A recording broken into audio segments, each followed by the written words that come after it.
Hi, നമസ്കാരം. ഞാൻ ബീന ആന്റണി. കുറച്ച് ദിവസമായിട്ട് ഞാനിങ്ങനെ ഒരു വീഡിയോ ചെയ്യണമെന്ന് ആഗ്രഹിക്കുന്നുണ്ട്. കുറച്ച് തിരക്കുകളും കാരണങ്ങളായതുകൊണ്ട് ഇപ്പം ഇത്ര നീണ്ടുപോയത്.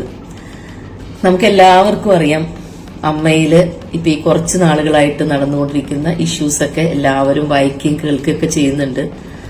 നിങ്ങളൊക്കെ പറയുന്നുണ്ടാവും, അമ്മയിലെ കാര്യങ്ങൾക്ക് ഞങ്ങൾക്ക് എന്താണ്, ഞങ്ങളെ എങ്ങനെ ബാധിക്കുന്നു എന്ന് പബ്ലിക്കിനും ചോദിക്കാം. പക്ഷെ അമ്മ എന്നൊരു സംഘടന എന്ന് പറഞ്ഞാൽ ഞങ്ങളെയൊക്കെ സംബന്ധിച്ചിടത്തോളം, ഈ കലാകാരന്മാരെ സംബന്ധിച്ചിടത്തോളം ഞങ്ങൾ ഏറ്റവും പ്രിയപ്പെട്ടത്, ഞങ്ങൾക്ക് ഏറ്റവും ഞങ്ങളുടെ നെഞ്ചോട് ചേർത്ത് പിടിച്ചു വെച്ചിരിക്കുന്ന ഒരു സംഘടന തന്നെയാണ് എത്രയോ വർഷങ്ങളായിട്ട്. അപ്പൊ അതിലൊരു അതിന്റെ ഇടയിൽ കുറെ പ്രശ്നങ്ങൾ ഉണ്ടാവുക, അതൊരു പറയാ, എല്ലാവരും അങ്ങോട്ടും ഇങ്ങോട്ടും ഒരു ഒത്തൊരുമയില്ലാതെ പ്രശ്നങ്ങൾ ഉണ്ടാവുക എന്ന് പറയുമ്പോൾ അത് ഞങ്ങളെ നമ്മളെല്ലാവരെയും ബാധിക്കുന്ന ഒരു കാര്യമാണ്. മാനസികമായിട്ട് ഞങ്ങൾക്ക് എല്ലാവർക്കും നല്ല വിഷമത്തിലാണ്. അപ്പൊ അത് ഈ കഴിഞ്ഞ ജനറൽ ബോഡിയിൽ ഉണ്ടായ ഇഷ്യൂസ് ഒക്കെ അല്ലേ, ഞാൻ അതൊന്നും തിരിച്ചും പറിച്ചൊന്നും പറഞ്ഞിട്ട് കാര്യമില്ല, എല്ലാവർക്കും അറിയാവുന്നതാണ്. അന്നൊരു ഇഷ്യൂ ഉണ്ട്. അപ്പൊ ഞാൻ എന്റെ ഒരു ക്ലാരിറ്റി പറയുകയാണെ, എന്റെ പ്രേക്ഷകർ, എന്നെ ഇഷ്ടപ്പെടുന്ന എന്റെ ഇതിലുള്ള ആൾക്കാരുണ്ട്. അപ്പൊ അവരൊന്നും അറിയാൻ വേണ്ടിയിട്ട് ഞാൻ എന്റെ ഒരു ഭാഗം ക്ലിയർ ചെയ്യണം. അപ്പൊ അന്ന് കുറെ ഇഷ്യൂസ് ഒക്കെ ഉണ്ടായിരുന്നു. അതിനുശേഷം ഒരു ഇന്റർവ്യൂവിൽ വന്നപ്പോൾ എന്നോട് ചില ചോദ്യങ്ങൾ ചോദിച്ചപ്പോൾ, ഞാൻ ഇതുമായിട്ട് ബന്ധപ്പെട്ട് ചോദിച്ചപ്പോൾ ഞാൻ ഒരു കാര്യം പറഞ്ഞിരുന്നു. ശ്വേതയടക്കമുള്ള ശ്വേതയുടെ ഇതിൽ വന്ന ആ ഒരു ഭരണസമിതിക്ക് ഒരുപാട് പിഴവുകൾ ആദ്യം സംഭവിച്ചു. അത് എപ്പോഴും എന്നും ഞാൻ പറയുന്ന കാര്യമാണ്. അവർക്ക് തമ്മിലുള്ള അവരുടെ സ്പ്ലിറ്റ് ആയിട്ട് അവർ പല പല ചേരിയായിട്ട് തിരിഞ്ഞു. ഓരോരുത്തർക്ക് ഈഗോ പ്രശ്നങ്ങൾ വന്നു. ഇതൊക്കെ സംഭവിച്ചത് ഞാൻ അന്നും പറയുന്നു, ഇന്നും പറയുന്നു.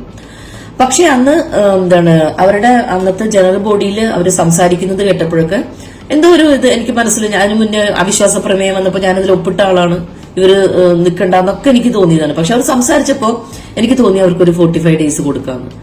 പക്ഷെ അതിനു വേണ്ടിയിട്ട് ഞാൻ അവിടെ സംസാരിക്കുകയും ചെയ്തിരുന്നു. പക്ഷെ പിന്നീട് എനിക്ക് മനസ്സിലായി, അതിലൊന്നും ഒരു കാര്യമില്ല. അവിടെ ഭയങ്കര പ്രശ്നങ്ങൾ നടന്ന് അങ്ങോട്ടും ഇങ്ങോട്ടും ഒരുപാട് വാക്ക് തർക്കങ്ങളും എല്ലാം കഴിഞ്ഞിട്ട് അവസാനത്തെ തീരുമാനത്തിൽ ഇവര് രാജിവെക്കുകയാണ്. ഈ 17 അംഗങ്ങളുള്ള ആ ഒരു സമിതി രാജിവെച്ചു എന്ന് പറഞ്ഞ് പുറത്തിറങ്ങി പോകുന്നു. പുറത്തു വന്ന് മാധ്യമങ്ങളെ കാണുന്നു. ശ്വേത പറയുന്നു, ശ്വേത പ്രസിഡന്റ് സ്ഥാനവും രാജിവെക്കുന്നു. അമ്മയിൽ നിന്ന് പോകരുതെന്ന് ഞങ്ങൾ എല്ലാവരും ഒന്ന് പറഞ്ഞു. ശ്വേത ആ ഒരു തീരുമാനം ഇപ്പൊ എടുക്കല്ലേ എന്നൊക്കെ പറഞ്ഞിരുന്നു. പക്ഷെ അതൊന്നും കേട്ടില്ല. പുള്ളിക്കാരിയുടെ ഇഷ്ടം പറഞ്ഞു, അതങ്ങനെ കഴിഞ്ഞു. എന്നിട്ട് ഇപ്പോ ഈ 2 ദിവസമായിട്ട് നടന്നുകൊണ്ടിരിക്കുന്ന ഒരു കാര്യത്തെക്കുറിച്ച് സംസാരിക്കാനാണ് ഞാൻ വന്നത്. ശ്വേതയും പിഷാരടിയും തമ്മിലുള്ള, പിഷാരടി ഈ ഒരു പ്രശ്നങ്ങൾ സോൾവ് ചെയ്യാൻ വേണ്ടിയിട്ട് നമ്മുടെ കൂടെ നിന്ന ആളാണ്. ഇപ്പൊ നല്ലൊരു പൊസിഷനിൽ ഏറ്റവും നല്ല ജനപിന്തുണയോടെ ഒരു MLA ആയിട്ട് വന്ന ആളാണ് പിഷാരടി. ഞങ്ങൾക്ക് ഒരുപാട് അഭിമാനമുണ്ട് പിഷാരടിയുടെ കാര്യത്തിൽ. ആ പിഷാരടി നമ്മുടെ ഈ അമ്മയുടെ ഒരു ക്രൈസിസിൽ ഹെൽപ്പ് ചെയ്യാൻ വന്ന ഒരാളാണ്. ആ ആള് ശ്വേതയോട് ഏറ്റവും അടുപ്പമുള്ള 2 സുഹൃത്തുക്കളാണ് അവർ തമ്മിലുള്ള സംസാരം ഇങ്ങനെ പുറത്തേക്ക് എടുത്തിട്ട് പിഷാരടിയെ പോലെ ഇത്ര ഇതിൽ നിൽക്കുന്ന ഒരു വ്യക്തിയെ ഇതുപോലെ വേദനിപ്പിച്ചതിലും ഇതുപോലെ മോശമാക്കിയതിലും ഞാൻ എന്റെ ദുഃഖം രേഖപ്പെടുത്താണ്. അത് വളരെ മോശമായി പോയി എന്ന് തന്നെ ഞാൻ പറയുന്നു. ഒരിക്കലും വളരെ വലിയ വിശ്വാസവഞ്ചനയാണ് ശ്വേതയെ കാണിച്ചിരിക്കുന്നത്. ഒരിക്കലും അത് ചെയ്യാൻ പാടില്ലായിരുന്നു. കാരണം അവര് തമ്മിൽ എത്രയോ ആത്മബന്ധമുള്ള ആൾക്കാരാണ്. പിഷാരടി ജയിച്ചപ്പോ പിഷാരടി ഉമ്മ വയ്ക്കുന്ന ഒരു ഇതാണ് പുറത്തുവിട്ട് ആ ഒരു സന്തോഷം പ്രകടിപ്പിച്ചത്. അത്രയും അവർ ആത്മബന്ധമുള്ള ആൾക്കാരാണ് അവരൊക്കെ. ആ ഒരു ഇതെടുത്ത് പുറത്തിട്ടപ്പോ ശ്വേത ഒരു കാര്യം ആലോചിക്കണ്ടേ, ആ മനുഷ്യന് അത് എത്രമാത്രം ബാധിക്കും. ഇത്രയും പൊളിറ്റിക്കലി ഇത്രയും വലിയൊരു ഇമേജിൽ നിൽക്കുന്ന ഒരു മനുഷ്യനെ എന്തുമാത്രം മോശം രീതിയിലാണ് ഇപ്പോ മറ്റുള്ള പാർട്ടിയിലുള്ളവരും ആൾക്കാരും പറയുന്നത്. ആ ഒരു അവസ്ഥയിലേക്ക് ഒരിക്കലും പിഷാരടിയെ ആക്കാൻ പാടില്ലായിരുന്നു ശ്വേത. ഞാൻ അതിൽ ശക്തമായിട്ട് ശ്വേതയോട് പ്രതിഷേധിക്കുന്നു.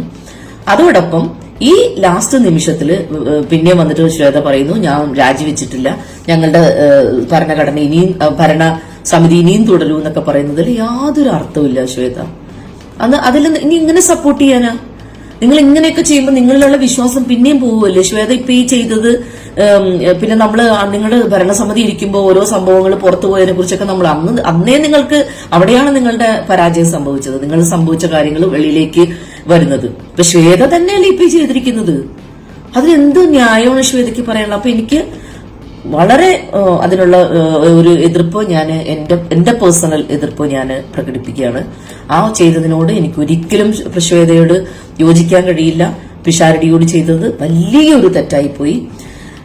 പിന്നെ ഈ ഒരു സംഭവത്തിലും എന്തായാലും എല്ലാവരും വളരെയധികം വേദനയോടെ നോക്കിക്കാണുന്നു ഇനി അമ്മയുടെ പോക്ക് എങ്ങോട്ടാണെന്ന്. അമ്മ എന്ന സംഘടനയെ നമുക്ക് മുന്നോട്ട് കൊണ്ടുപോകാനും നയിക്കാനും ശക്തമായിട്ടുള്ള നമ്മുടെ മമ്മൂക്കയും ലാലേട്ടനും സുരേഷ് ഏട്ടനൊക്കെ മുൻപന്തിയിലേക്ക് ഇറങ്ങണം. ഇത് ഞങ്ങളുടെ ഹംബിൾ റിക്വസ്റ്റ് ആണ്. നമ്മളുടെ അമ്മയെ രക്ഷിക്കാൻ നിങ്ങളൊക്കെ തന്നെ മുന്നിലുണ്ടാവണം. Thank you.